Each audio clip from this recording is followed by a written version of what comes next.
Hello, my name is Ryan, and you are listening to the CrimeCast.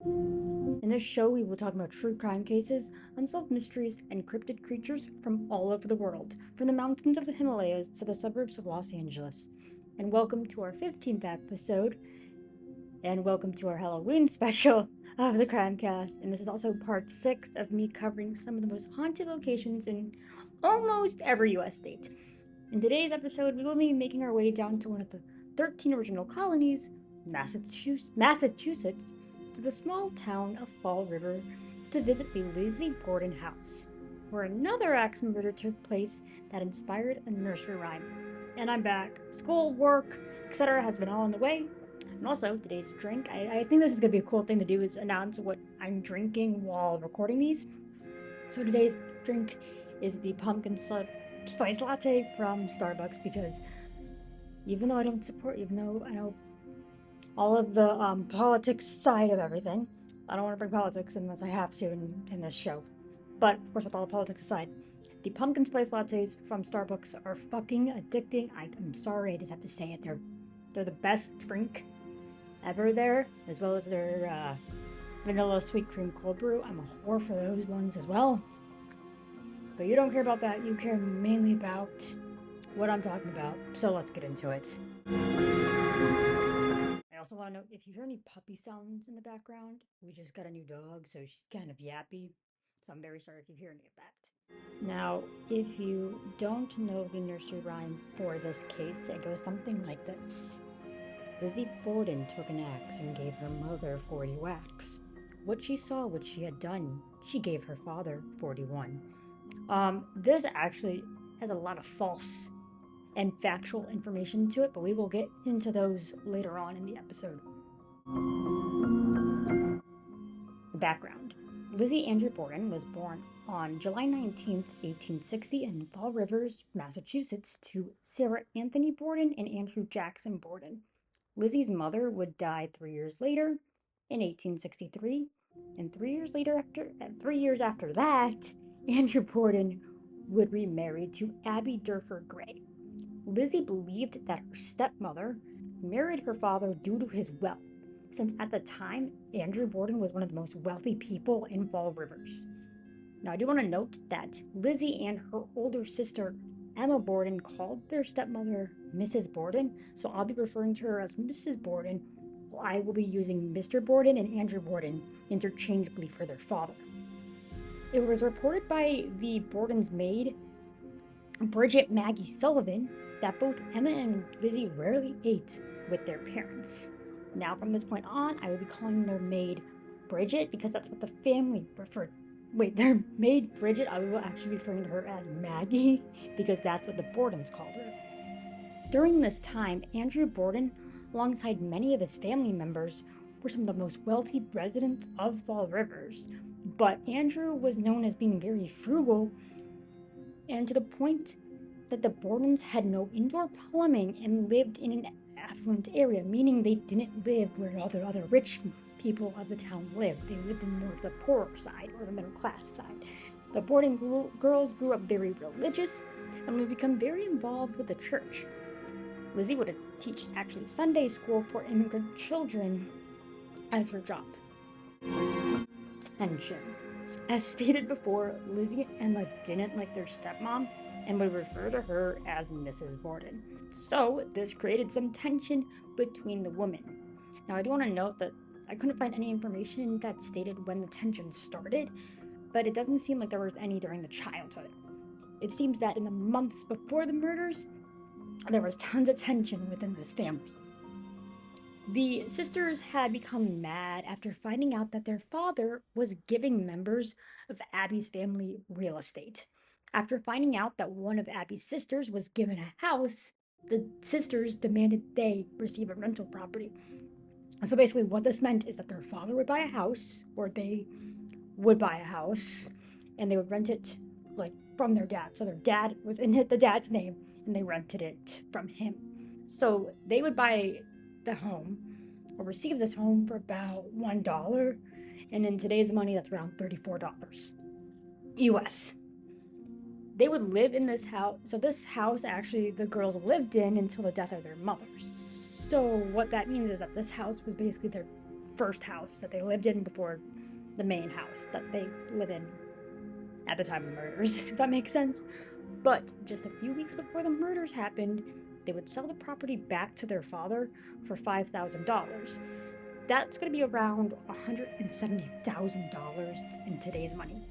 Now, the reason I'm bringing this up is because many people found this strange that the sisters, within a few weeks, sold this house back to their dad. So they got a lot of money from this at the time. So this confused a lot of people, but we'll get into that later on. In May of 1892, 3 months before the murder, Andrew went into the pigeon rooster and killed the pigeons with a hatchet. Now, it's believed that this hatchet would and was the same one that would be used 3 months later to kill him. Now, the reason that Andrew went to go kill the pigeons was because they were attracting local children to hunt them. Lizzie had actually built this roost and was devastated after the events. It's believed that, these were her pigeons, so, she took care of these pigeons. I believe they were homing pigeons. I'm not 100% sure. I couldn't find what type of pigeons they were, but they were very special to Lizzie, so she was very devastated. Just a month before the murders, in July, a family argument caused both Lizzie and Emma to take an extended vacation to New Bedford, Massachusetts. They would return a week before the murders, with Lizzie staying in a rooming house, which is a, quote, dwelling with multiple bedrooms rented out individually.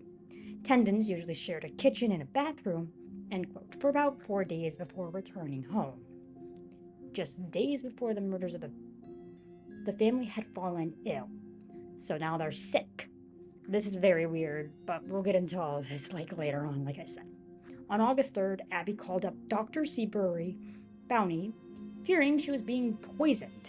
But both the doctor and family friends suspected that family caught some food poisoning due to some mutton that had been left out. So basically, the family had caught food poisoning, and that's why they were very ill. The day before the murder. Now, the day before the murder, John Morse, Sarah Borden's, the girl's biological brother, and the Borden's girl's uncle came to the house unannounced. This was actually a usual thing for John to do, so nobody was really, surprised or shocked or this is odd, why is Uncle John here type of thing. It was alleged that John Morse was actually there to discuss some business matters with Andrew. During this conversation, it's believed the two men talked about property transfers, and it created even more tension in the house. John Morse would spend the night in the guest bedroom upstairs. Now, this is a very important location, that's why I'm bringing it up. August 4th, 1892. The next morning, Andrew, Abby, John, and Maggie would eat breakfast. After both men would then go into the sitting room for around an hour. No one's really sure what they talked about in the sitting room, and some people maybe led this to maybe suspecting that something happened in the sitting room that caused some tension. We really don't know. But what we do know actually is that around 8:48 a.m., John Morse would leave the Borden's house with the promise to return around noon. Now, another reason that John was in town was because he was also going to go visit some family members in a town over, but it was just easier to stay with relatives. Not important at all, but he was in a different town when the murders took place. That is important. So, around 15 minutes later, Andrew Borden would leave the house at around 9 a.m. for his morning walk, which was very normal for him to take these morning walks, so nobody suspected a thing. At this time, it is unsure what Lizzie was doing or where she was, because she wasn't at breakfast, but maybe she ate breakfast, not with her family. We really don't know. But we do know that Emma was in Fairhaven, Massachusetts, visiting a friend. So Emma is also in a different town, so those two don't become suspects. Emma actually never becomes a suspect, but we'll get into John later. Abby, although it was the girl's job, went upstairs to the guest bedroom between 9 a.m. and 10:30 to make the guest bed. So she wanted to like spiff it up after, John left. No one's really sure why Abby decided to do it. Maybe Abby decided to just be nice, because like the girls are portraying her as this like evil stepmother. Who knows? Anyways, Andrew would return. Okay, so Abby's in the guest bedroom between 9 a.m. and 10:30, just to give you guys an idea. Andrew Borden would return around 10:30 a.m. But when trying to unlock the door, his key failed, so he knocked. Maggie would let Andrew in, or try to, but she found the door jammed, letting out a curse. And we're unsure if she was able to open the door, but I believe she was. Anyways, so Maggie curses underneath her breath.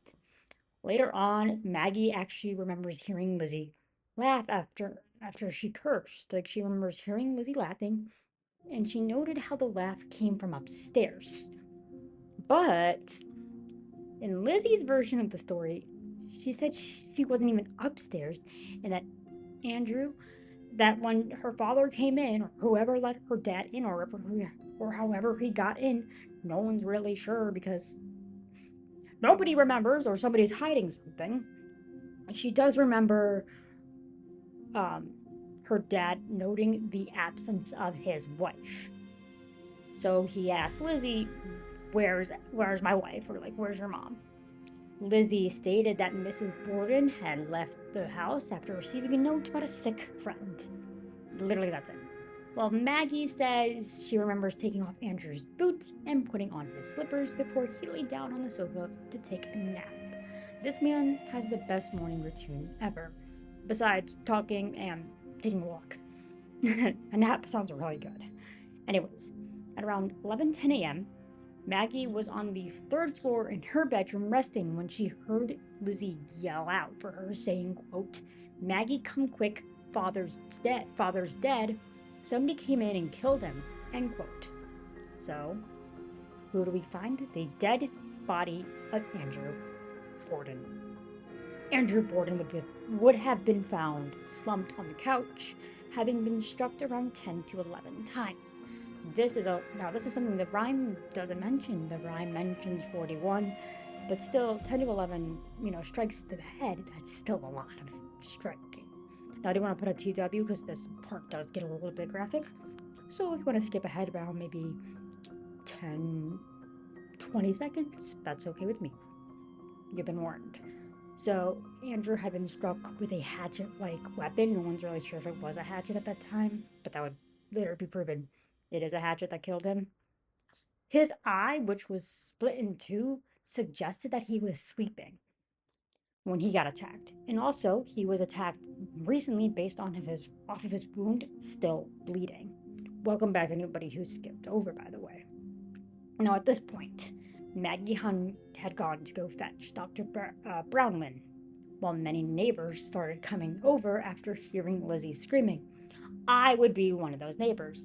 I'm a nosy neighbor. I want to go see why this girl's yelling. Like, girl, you good? Anyways, so neighbors then begin to ask Lizzie where Abby was, because they're like, okay, like, Andrew's here, but where's your mother? Like, where's your stepmom? Where is she? Abby told them the same story that she had told Andrew. She even suspected that their milk had been poisoned, which was really weird, but also, like, maybe kind of makes sense, seeing that they did recently just have food poisoning. So maybe she believed, that was real poison. Who knows? Now, once the doctor arrived, he, alongside detectives, so detectives have shown up already, estimated that Andrew's time of death would have been around 11 a.m., around 30 minutes after he returned. So this suggested that the killer was either still in the house or came into the house, unknowingly to the woman. But people weren't questioning where the who killed Andrew. They were wondering, where is this man's wife? So the body of Abby would have been discovered around this time. It was actually Maggie who would have noticed Abby Borden's official absence.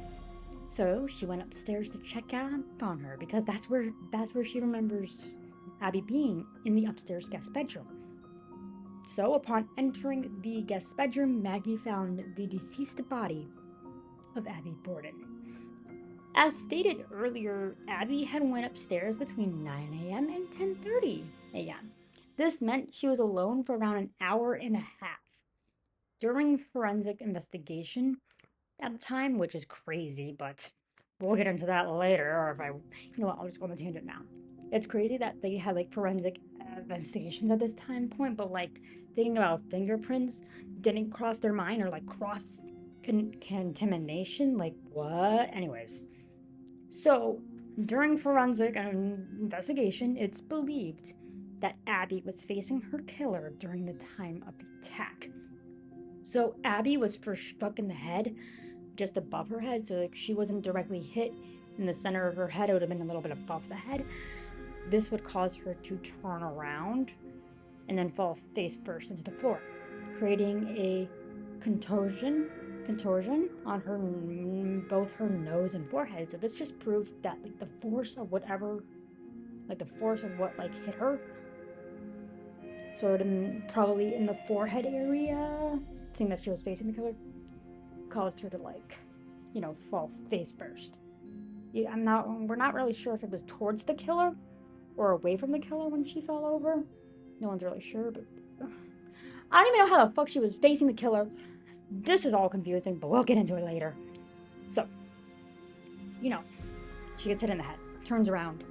So she has fall wounds, I want to say, but it shows that she fell over. Anyways, the attacker would then strike her on the back of the head multiple times around 17 to 19.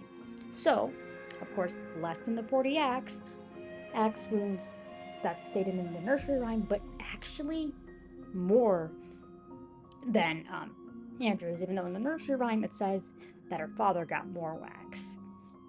Who knows? The investigation. Now, what isn't shocking is that Lizzie's story of what had happened kept changing during the investigation. So it's hard to know where exactly Lizzie was or what she was doing, or if any of this story of hers is true. Maybe she is the killer. We will never fucking know. Maybe, who knows? Anyways, one of the most notable pieces of evidence is that in the basement was the murder weapon. They found it. They're like, the murder weapon's right here, guys. The police had found a hatchet head with a broken handle. That's literally the evidence. Now, this is actually believed to be the murder weapon due to the break in the handle appearing very fresh, with ash and dust being found on the hatchet head, but no blood being found on the hatchet head. Weird? But we'll get into that later, because I have a theory. Anyways, so, at first, no one believed Lizzie to be the suspect. They believed it was a man. Because they're like, no way a woman can do this. There's no way a girl can do this. Oh, are they wrong? The police ended up arresting a Portuguese immigrant, but they would release him due to lack of evidence. I don't even know how the fuck they found this one guy. Why did they think it was him? Who knows? I don't even know. The police don't even know why they chose him. Another suspect was a neighbor due to finding a bloody hatchet, but that was used to just kill some chickens, because that's literally what he did, probably for a job. One of the last suspects was a mysterious man who was seen near the house during the same time as the murderers, but he had an alibi. Literally just a mysterious man. What do you mean this mysterious man who has no identification has an alibi? What? I love this mysterious man, though. He's a real one, guys. It's the mysterious man with the alibi. Love that. Now, police, after seeing that there's no real proof about who the fucking killer is, started to note Lizzie's story kept changing.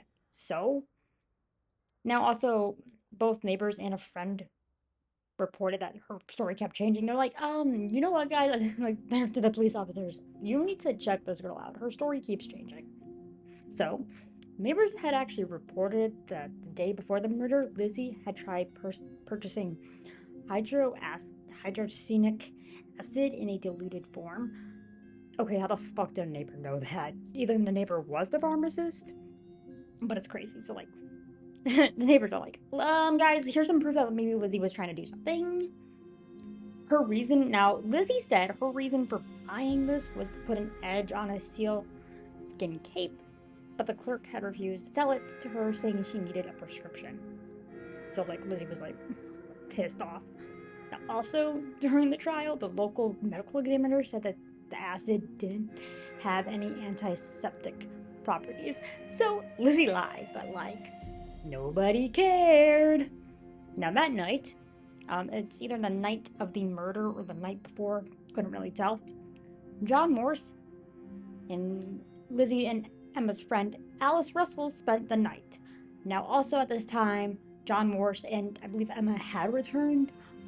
Now, I don't know if Emma had fully returned, but fully returned. Now, I can't find any proof that Emma returned, but we do know that John returned, and he was like, oh shit, what happened? Like, he basically came during the whole middle of this, like, of this shit happening, so he was very confused, and people kind of just ignored him, even though he was, you know, the brother-in-law and the uncle, but people just ignored him for now. Anyways, so Alice Russell spends the night. It is reported by the police that was stationed outside the house. Don't know why the fuck they're stationed outside the house. Probably for protection reasons. They saw both Lizzie and Alice go down into the cellar carrying a kerosene lamp and a slop pail, which basically was a bucket for using the toilet. As stated before, the Bordens didn't have any indoor plumbing, even though they were fucking rich. The officer then saw both women leave the cellar, with Lizzie returning later on alone. Now, I don't really know why there was an officer outside the house, maybe for protection reasons, but yeah, you know, this guy was just like, okay, that's weird. Anyways, but continued on with his night, not even trying to intercept, but he didn't care. Anyways, the next day, John Morse would leave, but would return during the trial. So he got out of town quick. That's what police are like, very, like, police were very weirded out by that, but we'll get to that later on in the trial. So, now, according to some articles, it said that same day, Alice saw Lizzie tearing up a dress. Lizzie told Alice that she was planning on burning the dress due to getting some red paint on it, but other articles said it was a few days later. So basically, either way, the articles are saying that Lizzie had this dress, she got red paint on it, she was tearing it up to burn, and Alice, like, saw her do this. That's basically what she is saying. As mentioned before, Abby's friend sent a letter stating that she was ill, but when Lizzie was asked where this letter was, she said that maybe Abby had accidentally burned it. So the letter was a lie, guys. It was a motherfucking lie. The trial. We're just gonna go really quickly through the trial. So, August 8th, 1862. 92, sorry. Lizzie would attend an inquest hearing. During this, her story, alongside other information, was contradicting to what was already known about the murders. August 11th, 1892, Lizzie was arrested and put into jail. June 5th, 1893. Lizzie's trial begins in New Bedford, Massachusetts. This was known as the, quote, Great Trial, unquote. That same day, the skulls of Abby and Andrew would be presented. Upon seeing the skulls of her parents, Lizzie fainted. June 20th, 1893. The jury, which was all male, was sent to deliberate. After an hour and a half of deliberating, the jury acquitted Lizzie of the murders of Andrew and Abby Borden. So this trial does have a lot more information to it, and if I had more time for this, or I would have done it, but it's so much information to process it, I just suggest you guys look that up yourselves. So the aftermath of the trial. After the trial, the sisters would move out of the house and move into a house in the Hill called Maplecroft. Now, the Hill is actually where all the rich people of Fall River lived, besides the Bordens until now. You should know that. During this time, Lizzie would go by the name Lisbeth A. Borden and was said to be in a romantic relationship with an actress, Nancy O'Neill, but this fact could not be proven. Lizzie was a lesbian. What the fuck? What the fuck? I forgot that. I forgot I wrote that. When I first saw it, I was like, what the fuck? Lizzie Borden's a lesbian? And now I'm having the same reaction. I forgot I wrote that. Anyways, Emma would move out of their house after an argument in 1805. Never seeing Lizzie again, Lizzie died on June 1st, 1927, alone. That's really sad to say, but yeah, nobody really knows who killed the Bordens. But let's get into the hauntings now. The hauntings. It is believed that the Lizzie Borden bed and breakfast is haunted by 3 to 4 main spirits. Those spirits are Andrew and Abby Borden, Lizzie Borden, and the maid Maggie. Though many paranormal investigators and visitors believe that only the Borden family haunts the house, but Emma is never seen in the house. I will say that, okay, well, her spirit is never there.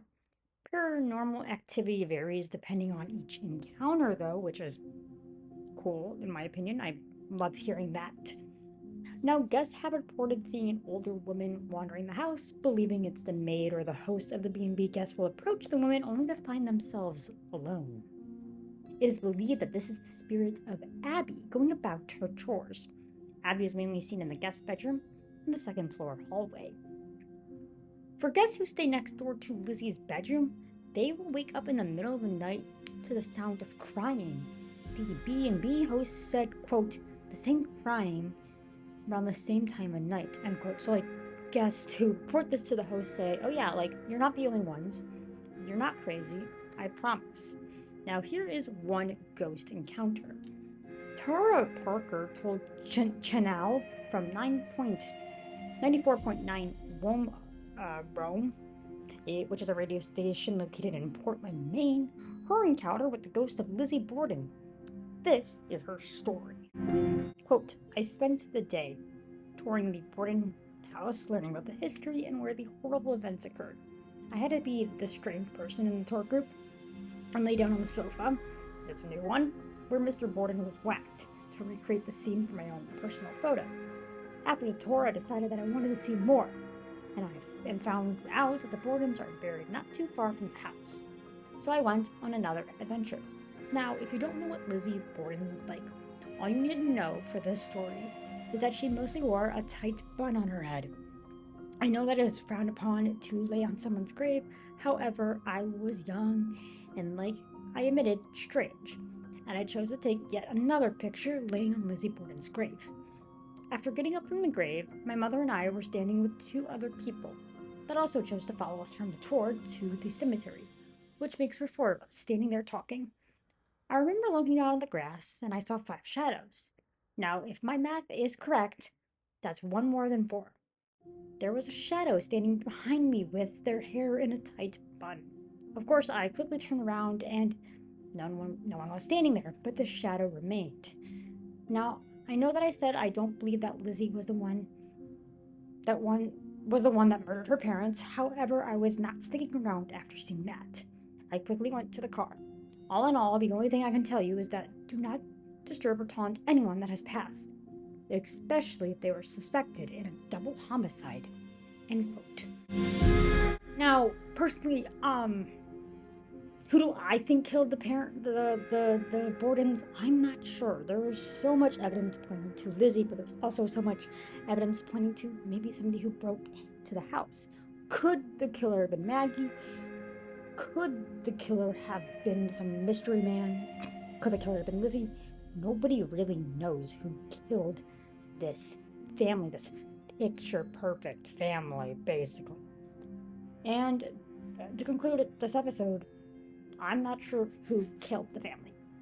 So, this was episode 15 of the CrimeCast, and part 6 of me covering haunted locations in some U.S. states. In this episode, we talked about the location where a real-life murder mystery that inspired Nursery Rhyme, the Lizzie Borden house/case. Now, in our next episode, we are heading to the south shores of Long Island, to the village of Amityville, and talking about the Amityville Horror House. Is it real? Is it really haunted? Who knows? But that's where we're going next. I'm not sure when that episode will come out, though. Just stay tuned. You can probably hear my voice giving out, because I haven't done one of these in a long time. I just spent also probably an hour and 30 minutes recording this. My voice gets shot. Oh my god, I can't even. But that's really it. Um, yeah. Goodbye.